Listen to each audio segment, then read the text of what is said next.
मित्रों नमस्कार। मैं संजय मौर्य, राजकीय कॉलेज का प्रवक्ता।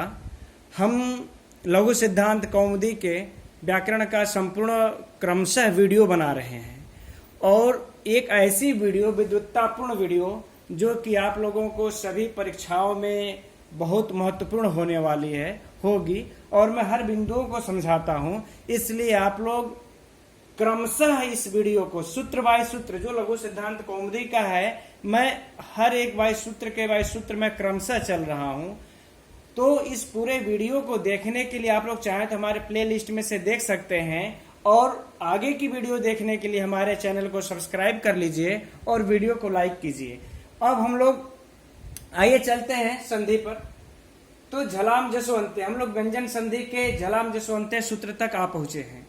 तो यहाँ पर इसका पहले अर्थ समझ लेते हैं। झलाम जसवंते, जिसको कि हम जसत्व संधि भी कहते हैं हिंदी में। झलाम जसवंते का पहले अर्थ समझ लेते हैं। झलाम का अर्थ होता है झल। झल अर्थात झल प्रत्याहार में जो वर्ण आते हैं। तो झल प्रत्याहार में कौन सा वर्ण आते हैं? हर वर्ग का चौथा, हर वर्ग का तीसरा, हर वर्ग का दूसरा, हर वर्ग का पहला, और उसके बाद हमको ऊष्म वर्ण प्राप्त होते हैं। ऊष्म वर्ण प्राप्त होते हैं। ठीक, हर वर्ग का चौथा मतलब क ख ग घ, पहला तो ही है क ख ग घ, फिर च छ ज झ ट ठ ड ढ। यानी कि हम देखें तो अंतस्थ को छोड़ दिया जाए, अंतस्थ को छोड़ करके, ठीक, और एक नासिका जिसकी स्थान है मंगणनम, इस नासिका को छोड़ दिया जाए तो झल में सारे वर्ण आ जाते हैं। ठीक, इन वर्णों को, यह वर्ण कब, तो कह रहे हैं कि जसो अंते, यानी अंते का मतलब अंत में होना चाहिए। अंते का अर्थात अंत में। हम इसके बाद करते क्या है? पदस्य की अनुवृत्ति ले लेते हैं। हम पदस्य की अनुवृत्ति ले लेते हैं, यानी कि पद के अंत में क्या हो जाएगा? पद के अंत में। राइट। तो कह रहे हैं यदि पद के अंत में झल हो, अर्थात पदांत झल हो, पदांत झल हो, यदि पदांत झल हो तो उसको क्या हो जाते हैं? जसो। क्या हो जाता है? इस पदांत झल को जस आदेश हो जाता है। जस आदेश हो जाता है। इधर कोई कंडीशन नहीं हो, इधर की किसी कंडीशन की बात नहीं कर रहे हैं कि झल, पदांत झल के बाद कुछ हो, ऐसी कोई चर्चा नहीं है। इस पदांत झल को जस आदेश कर देगा। इधर क्या है? नहीं है, इससे कोई तात्पर्य हम लोगों का नहीं है। तो इसको जस आदेश कर दे रहा है। ठीक, जस में कौन से वर्ण आते हैं? तो कह रहे हैं हर वर्ग का तीसरा वर्ण आता है सिर्फ। ज, ब, ग, ड, द। ठीक, हर वर्ग का तीसरा। श तो उसके बाद आ ही जाता है। तो देखिए च, छ, ज तीसरा, ये भी तीसरा, ये भी तीसरा, ये भी तीसरा।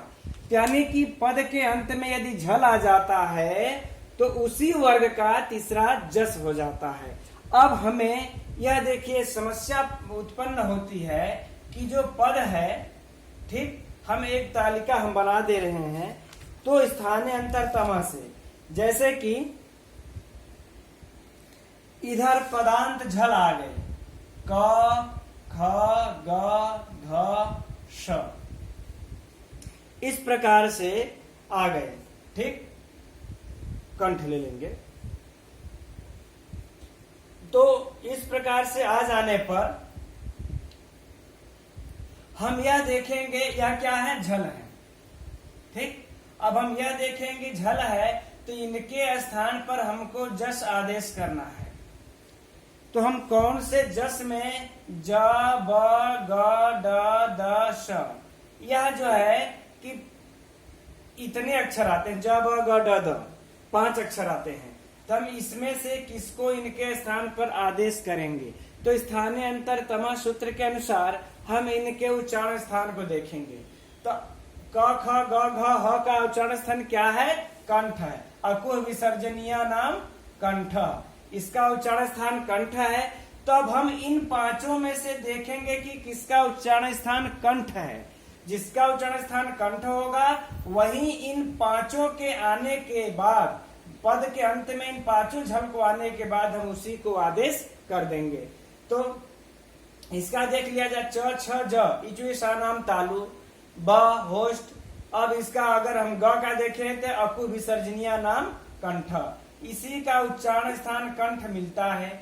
बाकी च छ ज इसका उच्चारण स्थान क्या है, तालु। ब का उच्चारण स्थान क्या है, अब प फ ब भ। ओष्ठ, इसका उच्चारण स्थान क्या है, हमें ओष्ठ मिलता है। तो हम इन सबों को तो हम करेंगे नहीं। ट ठ ड ढ ड़, इसका उच्चारण स्थान क्या है, लिटुल साणाम मूर्धा। और त थ द ध न, लिटुल साणाम दंता। तो इसमें जो उच्चारण स्थान कंठ मिला है हमको ग का मिला है। तो इन पांचों के स्थान पे हम जो तीसरा अक्षर लिखेंगे ग लिख देंगे। ठीक, इन पांचों के स्थान पर हम ग लिख देंगे। ठीक उसी तरह से इस पांचों के जगह पर अगर हमको त वर्ग मिलता है तो त वर्ग का उच्चारण स्थान हम देखेंगे तो त थ द ध न, दंता हमें मिलता है। जो है कि जब इनका लिटुल सा नाम दंता, इनका दंत मिलता है, इनके स्थान पर जो होगा तीसरा अक्षर दंत द होगा। ठीक, इस प्रकार से हम इनका स्थानांतर तमा से हम ये लगा लेंगे। अब आइए हम लोग इसका उदाहरण देख लेते हैं। उदाहरण एक इसका बहुत ही प्रसिद्ध है मित्रों, बार बार परीक्षा में पूछता रहता है। देखिए, वाक धन ईशा। ठीक, यहां पर देखिए वागीशा, वाक धन ईशा, क्या इसका होता है, वागीशा। देख लीजिए उदाहरण, वागीशा। वागीशा का अर्थ क्या होता है, वाणी का पति, वाणी का पति। ठीक, अर्थात स्वामी, वाणी का पति अर्थात स्वामी। और वाणियों का स्वामी किसको कहते हैं, बृहस्पति को कहते हैं। नॉलेज के लिए, परीक्षा के लिए, या भी कभी कभी पूछ ही सकता है, इसलिए इसको भी याद रखिए। वागीशा का मतलब होता है वाक, वाच, वाच का ईश अर्थात स्वामी, पति। वाच मतलब वाणी का पति, बृहस्पति। ठीक, अब इसमें हम देखते हैं तो जो वागीशा में जो षष्ठी तत्पुरुष समास है, वाचाम ईशः, वाचाम ईशः में षष्ठी तत्पुरुष, जब हम वाचाम ईशः करते हैं तो षष्ठी तत्पुरुष समास में मिलता है। और यहाँ समास में विभक्तियों का लुक होने पर चोकु से यहाँ पर जो चकार होता है, इस चकार को ककार हो जाता है। चोकु सूत्र से इस पदांत चकार को ककार हो जाता है। अब यहाँ इस सूत्र से इस पदांत झल को, अब झल के स्थान पर जस प्रत्याहार होता है। इस यहाँ पर झल मिला, अब इस, चूंकि यहाँ क्या है, यह पद है, इस पद के अंत में हमको यह झल मिल गया। अब जब झल मिल गया तो किस सूत्र से, वाग हो जाएगा। किस सूत्र से हो जाएगा, यहाँ पर हमें वाग प्राप्त होगा झलाम जसो अंते से। ठीक, जो हम लोग सूत्र पढ़ रहे हैं, इस सूत्र से हमको यहाँ पर क को ग प्राप्त हो जाएगा। फिर से एक बार देख लीजिए, वाचाम ईशा, पहले तो षष्ठी तत्पुरुष समास होता है।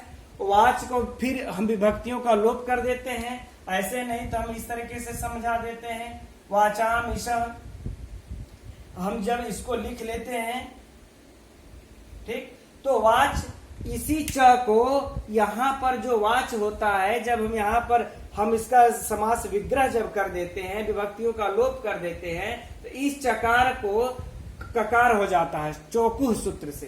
ककार हो जाने के बाद झलाम जसो अंते से क को ग अर्थात जस आदेश हो जाता है। जस आदेश हो जाने के बाद वागीशः ऐसा रूप सिद्ध हो जाता है। ठीक, इसी तरह से इसके और भी उदाहरण हैं जो हम लोग सुबंत पढ़ते हैं। ठीक, सुबंत, इसका सुबंत तिगंत तो जानते हैं सब लोग। इसका विच्छेद क्या होगा, तो सुप धन अंत, सुप धन अंत। अब इस सुबंता का सुप धन अंत कर लेते हैं तो प यहाँ पर क्या है, यह पद है सुप। इस पद में प जो है झल है, इस झल को जस आदेश हो करके झलाम जसवंते से शुभ धन अंत, शुभ धन अंत ऐसा बनता है। अब हम लिख देंगे क्या हो जाएगा, सुबंत। ठीक, इसी प्रकार से इसके और भी उदाहरण हैं, लेकिन हम उन सारे उदाहरणों को पढ़ेंगे तो समय ज्यादा लग जाएगा, लेकिन फिर भी जैसे कि हम उनको कुछ का नाम हम ले लेते हैं, जैसे कि जगदीशः, वागत्र, इस प्रकार से अन्य भी उदाहरण है। आइए मैं लिख देता हूं, उसे अभ्यास कर लीजिए। यह इसके कुछ उदाहरण हैं मित्रों। तिबंत, शमिदत्र, वागत्र, जगदीशः, अजंतः, अब्जम। इन सारे उदाहरणों को आप लोग अपने अनुसार हल करके एक बार देख लीजिएगा। लेकिन इसमें हम यह एक बात बता देना चाहेंगे आप लोग कि इस सूत्र का फल प्रायः हमें तभी दिखाई देता है जब हमें झल से परे खर न हो। जब हमें इस झल से परे यदि खर नहीं मिलेगा तभी हमें इस सूत्र का हमें मतलब दिखाई देगा, इस सूत्र का अर्थ दिखाई देगा। नहीं तो इस सूत्र का अर्थ कुछ भी हमें नहीं समझ में आता है। क्यों, उसको बताते हैं।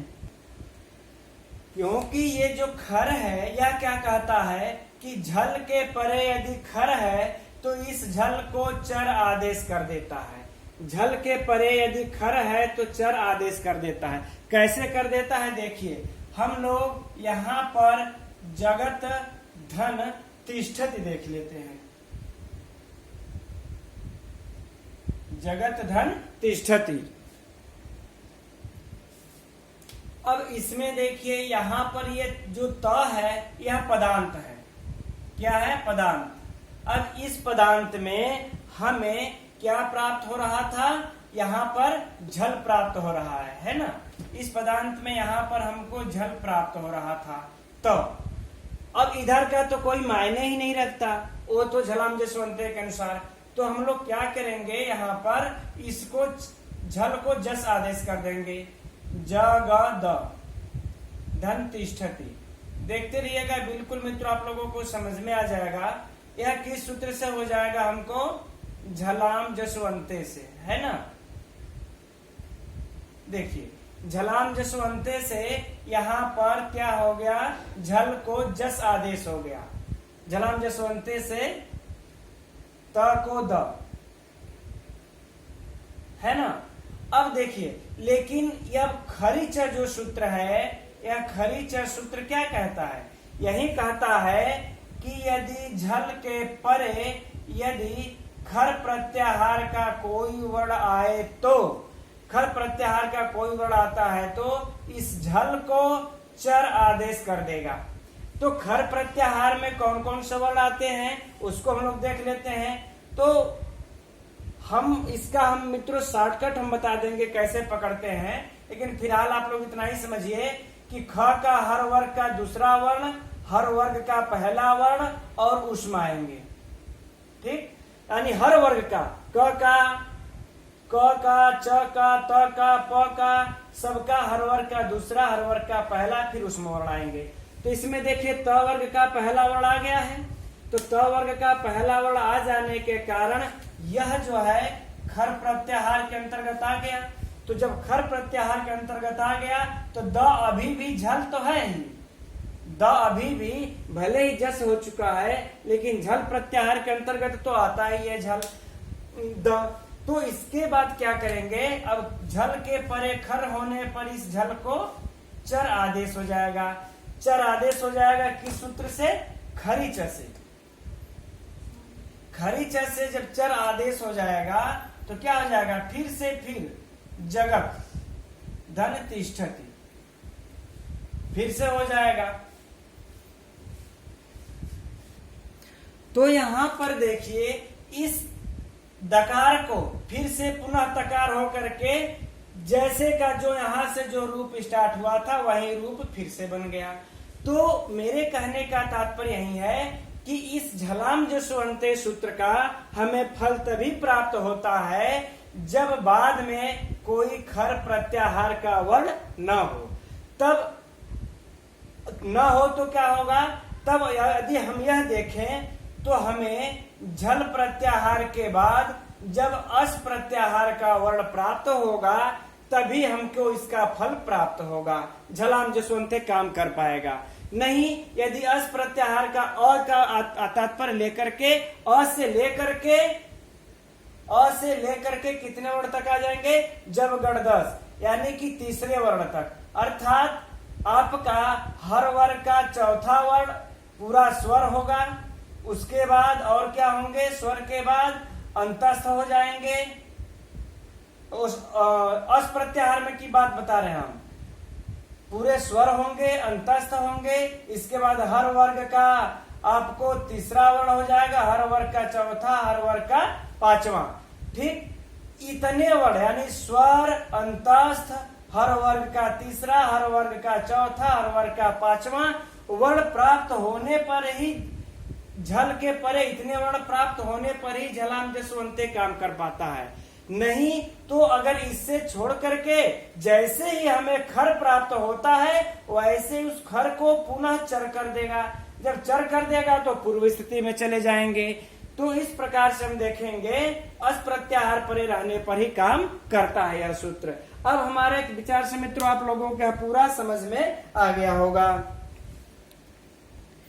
एक बात और हम यहाँ पर बता देना चाहेंगे मित्रों कि यहाँ पर जो ये जसो अंते, झलाम जसो अंते जो सूत्र है, इसकी दृष्टि में खरीच और स्तो सुनाशु हमेशा असिद्ध होते हैं, क्योंकि यह जो झलाम जसो अंते है यह हमें 8, 2 और 39 का सूत्र मिलता है। और इसीलिए और जो खरीच है और स्तो सुनाशु जो सूत्र है, स्तो सुनाशु जो सूत्र है यह हमें मिलता है 8, 4, 40 का, 8, 4, 40 का। और जो खरीचा है वह हमें मिलता है 8, 4, 55। तो जसो अंते के इस दृष्टि में स्तो सुना और खरीचा हमेशा असिद्ध होते हैं। अब कहाँ पर नहीं, तो अगर ऐसा नहीं होगा तो राउंड ले लेंगे सब, कहीं पर आएगा तो उदाहरण में तो हम उसको बताएंगे इनके सिद्ध असिद्ध होने से क्या बेनिफिट है। वैसे मैं पिछले भी वीडियो में हम बता चुके हैं। ठीक है, तो मित्रों इस वीडियो में इतना ही। अब अगले वीडियो में हम लोग अगला सूत्र का और नासिक वा का अध्ययन करेंगे। तब तक के लिए नमस्कार।